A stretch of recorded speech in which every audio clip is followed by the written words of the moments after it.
അധ്യായം 10, 11 മുതൽ 36 വരെയുള്ള വാക്യങ്ങൾ. സീനായിൽ നിന്ന് പുറപ്പെടുന്നു.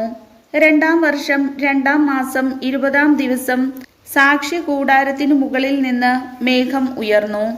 അപ്പോൾ ഇസ്രായേൽ ജനം ഗണങ്ങളായി സീനായ് മരുഭൂമിയിൽ നിന്ന് പുറപ്പെട്ടു.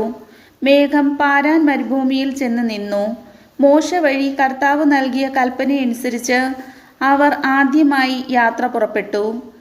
യൂദാ ഗോത്രം ഗണങ്ങളായി പതാകയുമേന്തി ആദ്യം പുറപ്പെട്ടു. അമ്മിനാദാബിന്റെ മകൻ നഹ്ശോനായിരുന്നു അവരുടെ നായകൻ. ഇസാക്കർ ഗോത്രത്തിന്റെ മുമ്പിൽ നടന്നത് സൂവാറിന്റെ മകൻ നെത്തനേൽ ആണ്. സെബുലൂൺ ഗോത്രത്തെ നയിച്ചത് ഹേലോനിന്റെ പുത്രൻ എലിയാബ് ആകുന്നു. കൂടാരം അഴിച്ചിറക്കിയപ്പോൾ ഗർശോന്റെയും മെറാറിയുടെയും പുത്രന്മാർ അത് വഹിച്ചുകൊണ്ട് പുറപ്പെട്ടു. അനന്തരം റൂബൻ ഗോത്രം ഗണങ്ങളായി പതാകയേന്തി പുറപ്പെട്ടു. ഷെദയൂറിന്റെ മകൻ എലിസൂർ അവരുടെ മുമ്പിൽ നടന്നു. ഷിമയോൻ ഗോത്രത്തിന്റെ മുമ്പിൽ നടന്നത് സുരിഷദ്ദായുടെ മകൻ ഷെലൂമിയേൽ ആണ്. ഗാദ് ഗോത്രത്തെ നയിച്ചത് റവുവേലിന്റെ മകൻ എലിയാസാഫ് അത്രേ. അതിനുശേഷം വിശുദ്ധ വസ്തുക്കൾ വഹിച്ചുകൊണ്ട് കോഹാത്തിന്റെ പുത്രന്മാർ പുറപ്പെട്ടു. അവർ എത്തുന്നതിനു മുമ്പ് സാക്ഷ്യകൂടാരം സ്ഥാപിക്കപ്പെട്ടു. തുടർന്ന് എഫ്രയീം ഗോത്രം ഗണങ്ങളായി പതാക ഏന്തി പുറപ്പെട്ടു. അവരുടെ നായകൻ അമ്മിഹൂദിന്റെ മകൻ എലിഷാമ ആയിരുന്നു.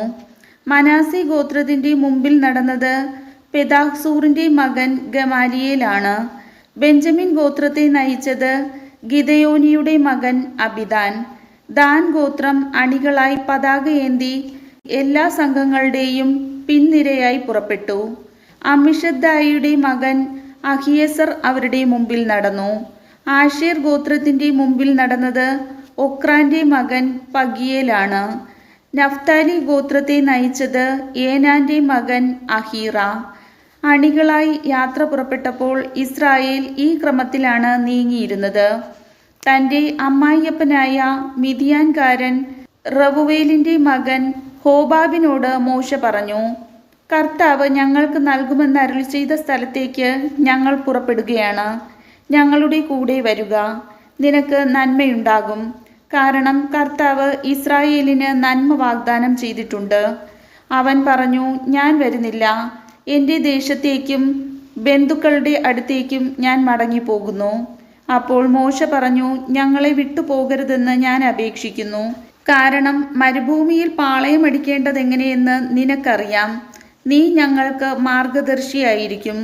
നീ ഞങ്ങളോടുകൂടെ വരികയാണെങ്കിൽ കർത്താവ് ഞങ്ങൾക്ക് നൽകുന്ന സമൃദ്ധിയിൽ നിനക്ക് പങ്ക് ലഭിക്കും. അവർ കർത്താവിൻ്റെ പർവ്വതത്തിൽ നിന്ന് പുറപ്പെട്ടു. 3 ദിവസം യാത്ര ചെയ്തു. അവർക്ക് ഒരു വിശ്രമ സ്ഥലം ആരാഞ്ഞുകൊണ്ട് കർത്താവിൻ്റെ വാഗ്ദാന പേടകം അവരുടെ മുമ്പിൽ പോയിരുന്നു. അവർ പാളയത്തിൽ നിന്ന് പുറപ്പെട്ട് യാത്ര ചെയ്തപ്പോഴെല്ലാം കർത്താവിൻ്റെ മേഘം പകൽ സമയം അവർക്ക് മീതെയുണ്ടായിരുന്നു. പേടകം പുറപ്പെട്ടപ്പോഴെല്ലാം മോശ പ്രാർത്ഥിച്ചു, കർത്താവേ, ഉണരുക. അങ്ങയുടെ ശത്രുക്കൾ ചിതറിപ്പോകട്ടെ. അങ്ങയെ ദ്വേഷിക്കുന്നവർ പലായനം ചെയ്യട്ടെ. പേടകം നിശ്ചലമായപ്പോൾ അവൻ പ്രാർത്ഥിച്ചു, കർത്താവേ, അവിടുന്ന് ഇസ്രായേലിൻ്റെ 10,000ങ്ങളിലേക്ക് തിരിച്ചു വന്നാലും. കർത്താവിൻ്റെ വചനം.